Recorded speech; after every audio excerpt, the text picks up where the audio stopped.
track listing. Bittersweet Symphony is right there at the top. Do you remember? Of course I do. I close my eyes, and I'm back at that student party. A dark, smoke-filled room, carpet sticky with cheap booze, all of us drunk, a tangle of teenagers sprawled on the floor passing bottles. Then, Bittersweet Symphony comes on, and this man, this ridiculously out-of-place man in a suit, comes over and asks me to dance.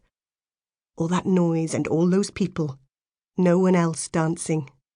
And he twirls me round like we're in some grand ballroom.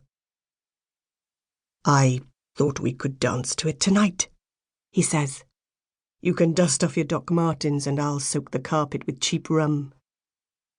He kisses me again, and this time he lingers. I can smell his aftershave, the spicy, heady scent he's always worn.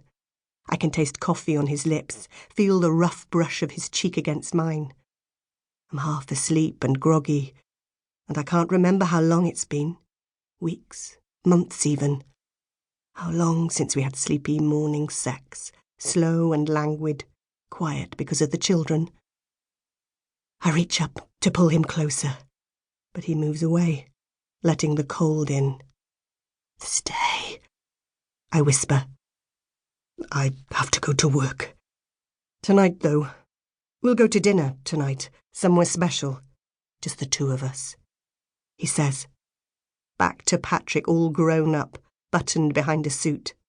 Not the Patrick who lay on that booze-soaked carpet, laughing as I danced around him.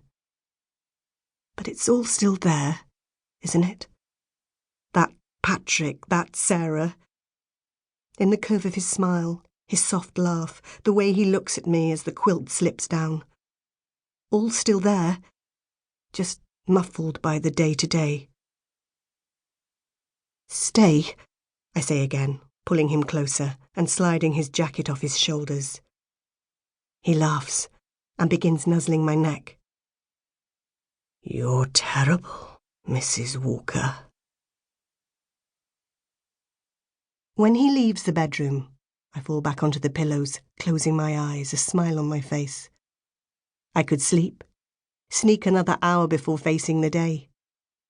But Patrick's calling me from downstairs. I get up and reach for the threadbare dressing gown hanging on the back of the door. Patrick always teases me about this ratty old thing. He bought me a new, thick, luxurious one I never wear because my mother gave me this 1,000,000 years ago when I left home. I've worn it ever since, and I'll wear it until it falls apart because I have so little left to remind me of her. Patrick is in the hall, holding up an envelope. When did this come? I feel a flash of guilt. I remember the letter. It arrived the other day, handwritten, addressed to Patrick. I picked it up off the mat, but instead of giving it to him, I stuffed it into the drawer because it's handwritten, because the handwriting is feminine. Sorry, I say. I must have put it in the drawer instead of on the top. I watch him stare down at the letter. I'm ready to apologise again as I go down the stairs, but when I see Patrick's face, I stop. I recognise angry, and he's not angry. I don't know what this is. What? I ask. And when he looks at me, his eyes are burning and full, like he might cry.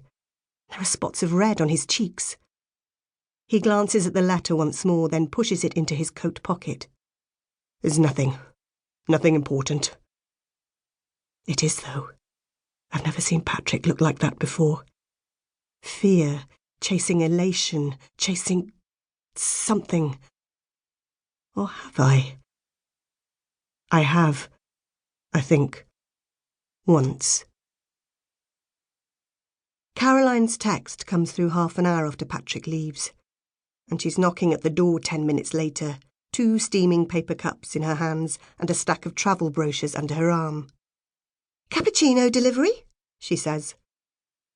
You look disgustingly awake, I say, opening the door wider and pushing my hand through my tangled hair. It's only 9:30, but Caroline looks like she's been up for hours, fully made up, hair sleek and shiny. It's a gorgeous day out there, cold but gorgeous.